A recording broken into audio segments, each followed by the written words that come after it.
également aujourd'hui fait beaucoup cogiter, c'est la fusion art et design. Du coup, lors des échanges qui ont lieu ailleurs, on essaie de voir les enjeux, les défis et les perspectives. Et ici, sur notre topic, il s'agit d'avoir les regards de nos artistes en un mot sur cette question. C'est un art à part entière. Oui.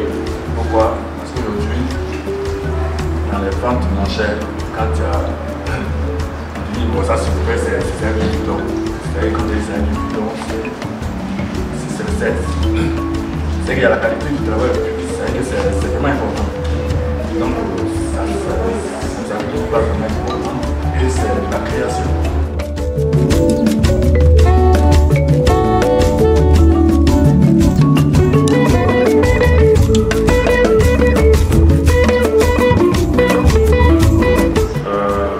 Ça sensibilise aussi donc à sortir justement du cadre conventionnel des galeries, associer l'art au design, rendre l'art plus accessible à une autre clientèle, puisque comme je disais tout à l'heure, le monde de l'art est compétitif.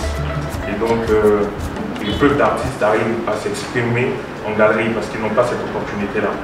Et donc c'est une façon aussi de rendre l'art plus accessible et permettre aussi, montrer aussi la route à certains artistes pour qu'ils comprennent qu'il n'y a pas que les galeries pour exposer, ils peuvent exposer dans d'autres lieux, exposer dans des maisons, organiser eux-mêmes leur propre exposition pour rendre leur art plus accessible et avoir plus de visibilité et montrer et transmettre de l'émotion à travers leur travail. D'accord, monsieur le docteur, vous avez vu la marche, bien sûr, le thème.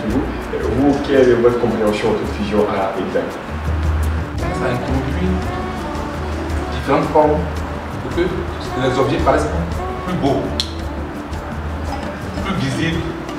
Quand on prend le cas des portables, la fonction première c'est de la communication. Mais quand on fait l'iPhone avec son design, c'est pour le rendre plus attractif, plus attrayant. Donc je pense que les deux sont complémentaires. Là où on se situe pour quelqu'un qui aime le beau, c'est important. Mais quelqu'un qui veut une utilité, donc moi c'est ce que je peux dire sur l'art et le design. Merci.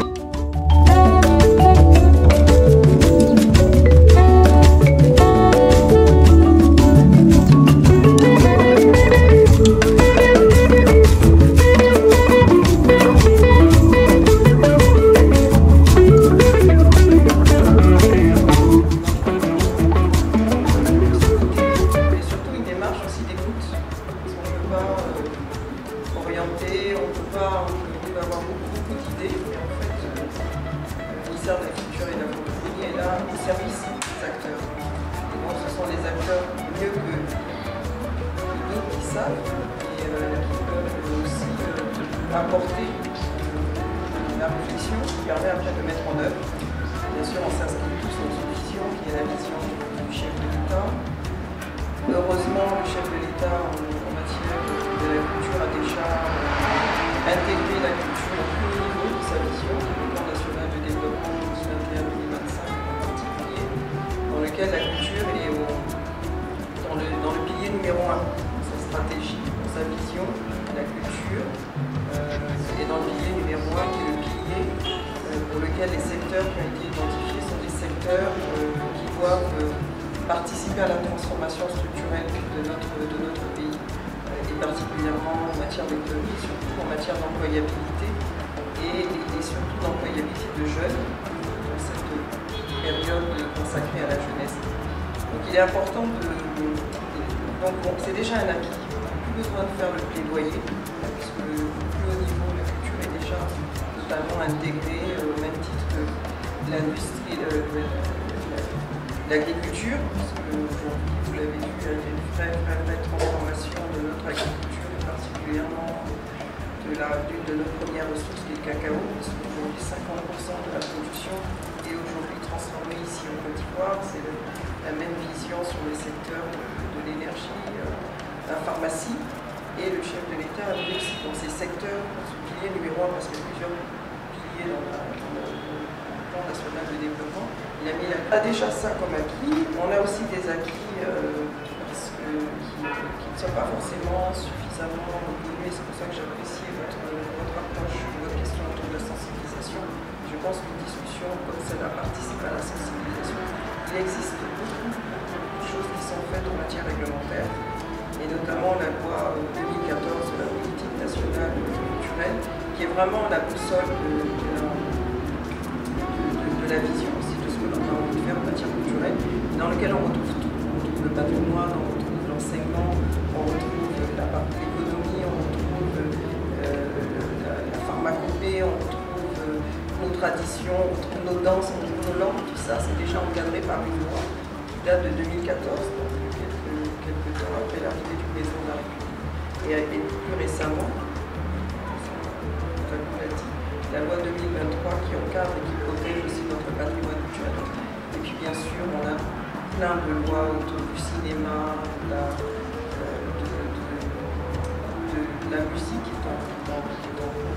de la protection des droits d'auteur, du statut des artistes. Parce que s'il n'y a pas de statut, c'est compliqué effectivement de pouvoir vivre de son art, parce que ça peut entraîner effectivement comme le questionnement et comme parfois la difficulté en fait de pouvoir vivre de son art.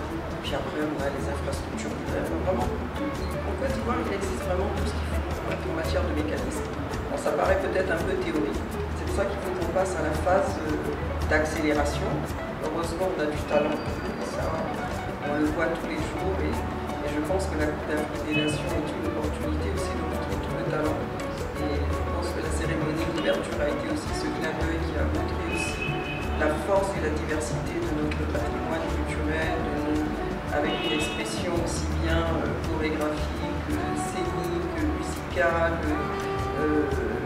et qui mettait en avant bien sûr la diversité de nos masques, tout le message que l'on a porté aux yeux du monde, avec bien sûr cette vision moderne, parce que c'est ça la Côte d'Ivoire, ancrée dans notre culture, mais tournée aussi vers le futur. Donc c'est tout ça qu'on est en train de mettre, d'accélérer, parce que les éléments existent. Maintenant, il faut les structurer, il faut les permettre qu'on aille beaucoup plus loin, beaucoup plus vite, que la culture, que une exposition comme celle-là soit encore plus connue, et toute cette forme justement d'exposition de nos œuvres, de nos artistes aussi, est intéressante. D'ailleurs, aussi le concept d'avoir permis une exposition comme celle-là. Il y a une semaine, je faisais la nuit des galeries aussi. C'est une belle initiative qui s'est terminée sur le centre Saint-Baufoin, là à Bobo derrière Rail, en passant par le MICA. On a vraiment tout ce qu'il faut, et puis bien sûr on a des professeurs éminents, professeurs reconnus dans le monde entier qui nous sont enviés, qui nous sont parfois même enlevés. On a été obligé de se séparer de lui pendant